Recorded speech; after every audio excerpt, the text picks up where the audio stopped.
While serving on a bomber in World War II, death was always around the corner. Depending on the unit and part of the war, U.S. bomber crews could experience anywhere from 50% to just over 70% of their personnel becoming killed, missing, or taken prisoner. With such appalling casualty counts, it is no wonder why those who stepped forward to volunteer did so to the shock and surprise of their peers. But even with such a dangerous calling, some airmen in the community drew gasped shocks even from battle-hardened veterans. These airmen were those that served as ball turret gunners. During World War II, there were no fancy radars, electronic warfare suites, and stealth technology standards on modern bomber self-defense systems. Back then, bombers protected themselves with numerous 50-caliber machine guns crewed by multiple gunners. Gunners comprised about half the crew of each bomber, with other members being able to fire back if needed. During the early part of the war, bombers were covered with a tail gunner. There were also 2 gunners on the side, known as waist gunners. There were additional personnel like the radio man or flight engineer who could also access a machine gun mount. But there was just one problem. The most exposed part of the aircraft, the underbelly, was not covered by any of the available machine gun mounts. American engineers quickly fixed this problem by adding a retractable ball turret to the underbelly of most American bombers. The ball turret was only 4 feet in diameter. The turret would be lowered and raised through a combined electro-hydraulic system once in flight. This system could be activated by the pilots remotely. In an emergency, such as a loss of power or battle damage, the waist gunners could retract the turret manually if there was time. Inside the mount were 2 50-caliber machine guns. These machine guns were modified versions of the infamous M2 machine guns in use in the Army and Navy. Feeding these beasts were approximately 1,000 rounds of ammunition among both guns. It may seem that there were only a couple of requirements to be a ball turret gunner. Being small enough in stature to fit inside, as well as having the gumption to fight sitting down and staring at the earth from thousands of feet in the air. But in all actuality, training to be a ball turret gunner was quite intense. And surprisingly, it got a huge helping hand from the American film industry. Prospective gunners first began their training with a 6-week course of instruction in Texas, Arizona, or Florida. Before the trainees could even touch a weapon, instructors taught students how to identify various aircraft with mock-ups and models. They also learned skills such as basic first aid, communications, and weapon safety fundamentals. Once they had mastered these skills, the student gunners practiced firing their weapons stationary and then from moving trucks to simulate aircraft in flight. Once the prospective gunners passed all their courses of fire on the ground, they graduated to shooting at simulated targets in the air. Riding in the back of an 86 trainer aircraft, the gunners in training fired at towed targets at various altitudes.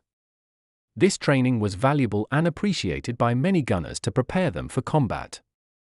But it still lacked a lot of the realism that gunners would have to face in the skies over Europe and Japan. For starters, seldom would an enemy aircraft attack solo. Oftentimes, numerous fighters would swoop in at once. Secondly, German and Japanese fighters would not present an easy target by flying in a straight line on a steady course and at speed. Real enemy pilots would be coming in at all kinds of angles with varying speeds and attack profiles. This was something that towed targets simply could not replicate. Thankfully for the Army, a man named Fred Waller stepped on the scene. Inspired by the British who used similar technology, Waller wanted to invent something truly revolutionary. He wanted a simulator that could project enemy aircraft around a room with multiple gunners being able to fire simulated munitions. Gunners and instructors would get real-time feedback through a change in the firing pitch and could score students on the number of hits scored. These devices eventually became the Waller Gunnery Trainer. They were adopted by both the Army and Navy in training gunners. Some studies by the Army praised their effectiveness, while others had inconclusive results. Stories from gunners who trained with them were equally divided. Some claimed they were a great help in multitasking and building their confidence. Others still thought flying in the 86 trainers was more beneficial. But regardless of their opinions, it is universally agreed that few things could prepare ball turret gunners for the horrors that awaited them. It is a misconception that only the shortest personnel were drafted to fight here. It was common, but not always the rule. There have been numerous accounts of airmen pressing 6 feet tall serving in the turret. But once inside, a ball turret gunner had to contend with more than just the enemy. Temperatures at the altitudes bombers fought at could range from -10 to -70 degrees Fahrenheit.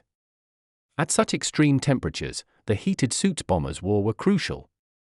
However, many ball turret gunners complained these did not always work well, or if the turret lost power, the electricity feeding the suit was cut.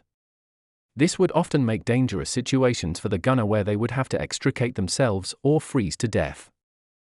Many veteran gunners said they would need their crew members to help pull them out after long missions since they had been semi-frozen in the turret.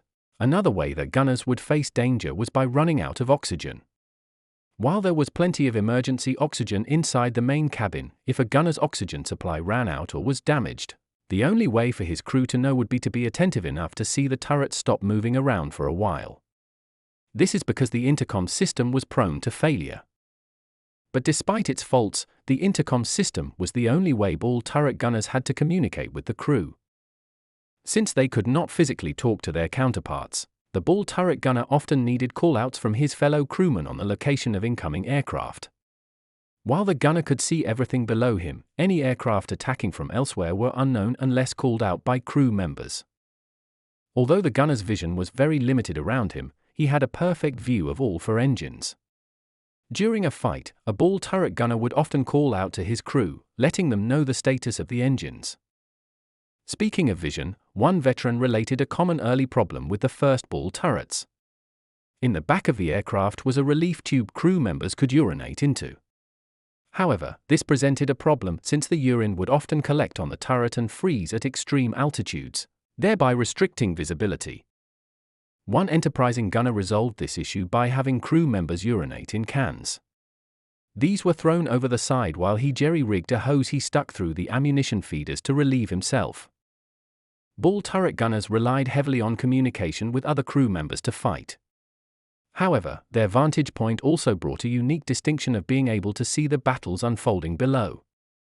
They quite literally had a bird's-eye view of flak, fighters, and downed aircraft as the battle raged.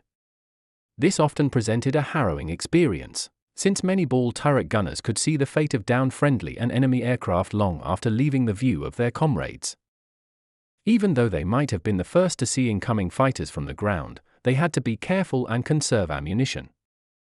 Because they could not reload their guns in flight, the gunners would have to limit their shooting to short bursts and only if they could score a hit. Additionally, the cramped nature of their space meant that most gunners had limited opportunity to escape. While some gunners were small enough to wear their parachutes in the turret, most left their chutes in the main cabin.